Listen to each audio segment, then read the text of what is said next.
Kí gbogbo wa pé a kú dédé àsìkò yìí, a tún káàbọ̀ padà sórí àkọ́tún ìròyìn àkíkà lórí ìkànnì ìròyìn Fẹ́lifẹ́li online TV, níbi tí a ti máa mú àwọn àgbọ́gbárímú ìròyìn wá fún yín, ìròyìn tó ní ṣe pẹ̀lú ìwà ipá, ìwà ọ̀daràn àti onírúurú ìwà láabi míì. Kì í ṣe pé àmọ́ wá láti máa fi dẹ́rù bà wá, bẹ́ẹ̀ kọ́, bí kò ṣe pé àmọ́ wá láti máa fi kẹ́kọ̀ọ́ ká tún lè jọ máa fi mọ ibi tí ayé ń yí lọ, ká lè máa fi ṣe òdiwọ̀n ayé wa. Aburú ò ní ṣẹlẹ̀ lọ́ọ̀dẹ nìkọ̀ọ̀kan wa láṣẹ Elédùmarè. Ẹ jẹ́ n kọjá lọ sí òdì kejì lọ́hùn náà. Sodiq Olúwaṣèyí lèmi jẹ́, Bashir bàbá tó bí mi lọ́mọ. Ẹ kú ìkàlẹ̀ rẹ̀.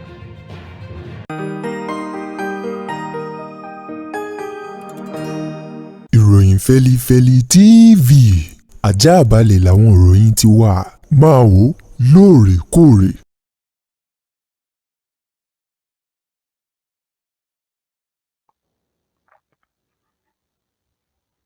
Mo kí yín káàbọ̀ padà láti abala kejì lọ́hùn-ún. Láti ìpínlẹ̀ Èkó,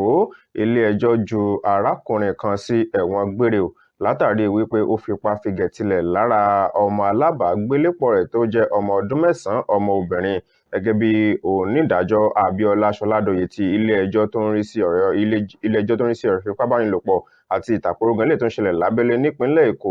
ló ní kí arákùnrin ọ̀hún ẹni ọdún 34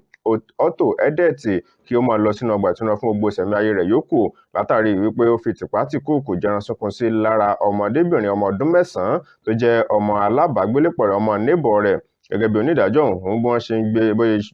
gbé ìgbẹ́jọ́ rẹ̀ kalẹ̀ ló sọ di mímọ̀ wípé nígbà tí ọmọ ọ̀hún gangan ti ń ṣàlàyé, ó ní ìṣe náà ni nígbà tí ìyàwó arákùnrin ọ̀hún tó bímọ tó jẹ́ pé àwọn èèyàn sì pọ́nlé, tó jẹ́ pé wọ́n bá ìyàwó rẹ̀ wọ́n sì ń bá a tọ́jú ọmọ tó sì kó òun nìkan nínú yàrá. Wọn náà ni ọmọ ọ̀hún ni arákùnrin ọ̀hún ló bá ké sí ọmọ náà nígbà tí ó sì wọlé tì í ló bá fi ọwọ́ ló fi dí ọmọ ọ̀hún lẹ́nu. Ó ní ìgbà tí ìyá ọmọ ọ̀hún tó di pé ń wá káàkiri gbogbo inú àyíká ilé náà ni ìyá ọ̀hún ló bá kẹ́fìn bàtà ọmọ ọ̀hún ní ẹnu ọ̀nà yàrá arákùnrin ọ̀hún. Eléyìí gan ló wá mú kí ìyá ọ̀hún kó sì máa kanlẹ̀kùn kó máa béèrè pé ọmọ ọ̀hún kọ́ ṣó wà ńbẹ̀ àbí ò sí ńbẹ̀. Arákùnrin ọ̀hún ó kọ́kọ́ ní ọmọ rẹ̀ kò sí ńbẹ̀ ṣùgbọ́n lẹ́yìn ọ̀rẹ́yìn tí ìyá ọ̀hún tó takú tí ò lọ nígbà tó sì fi agídí jálẹ̀kùn, nígbà tí ó sì ṣílẹ̀kùn náà ló bá rí ọmọ rẹ̀ lẹ́yìn ilẹ̀kùn ní yàrá arákùnrin ọ̀hún. Ibẹ̀ gan náà wọ́n ti wá mọ̀ pé ó ti fipá bá ọmọ náà lájọṣepọ̀. Ọ̀run ló mú kí wọ́n mú ọ̀rọ̀ ọ̀hún tọ ilé ẹjọ́ lọ.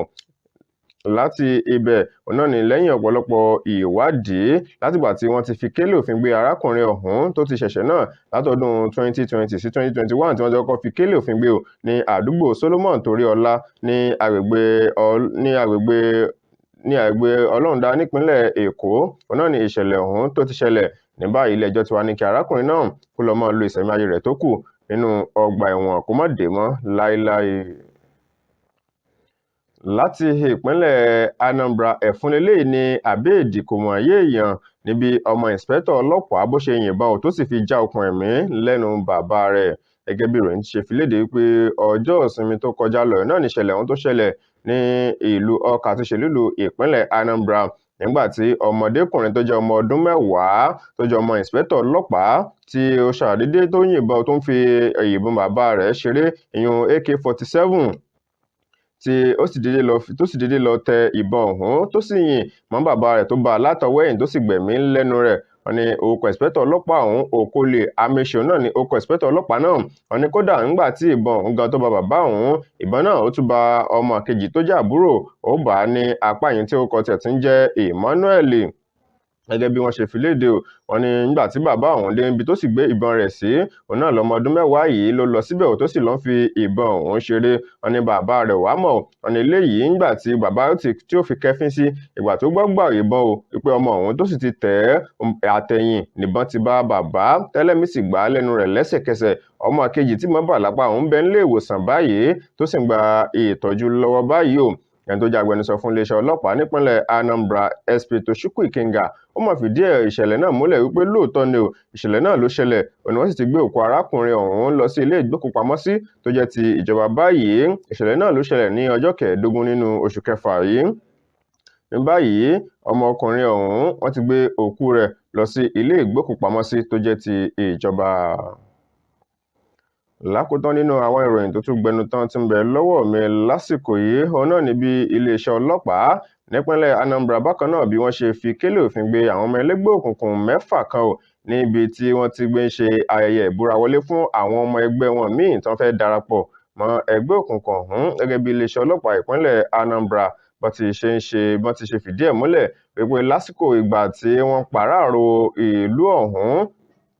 ìyún ní agbègbè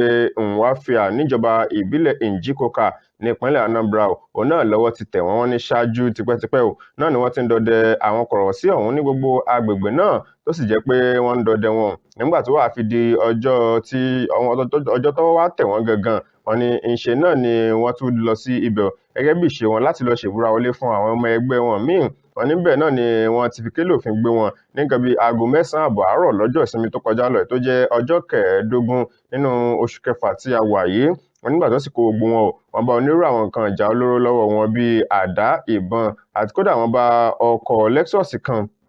níbi tí wọ́n ti lọ fi kélé òfin gbé wọn gbogbo wọn báyìí wọ́n ti ń bẹ ní àhámọ́ ọlọ́pàá ní ìpínlẹ̀ Anambra.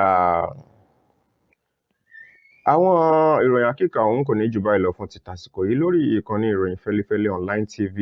ẹ ṣeun bí ẹ ṣe ń darapọ̀ mọ́ àti mọ́ gbàgbé tó bá dìgbà míì ẹ tún darapọ̀ mọ́ Sodiq Olúwaṣèyí lèmi ń jẹ́ Bashir bàbá tó fi mí lọ́mọ ẹ subscribe sórí ìkànnì ìròyìn Fẹ́lifẹ́lẹ́ online TV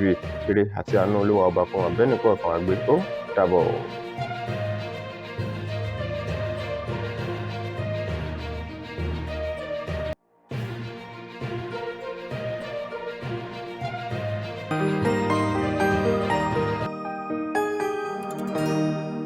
ìròyìn Fẹ́lifẹ́lẹ́ TV àjààbálẹ̀ làwọn ìròyìn ti wà máa wò lóòrèkóòrè.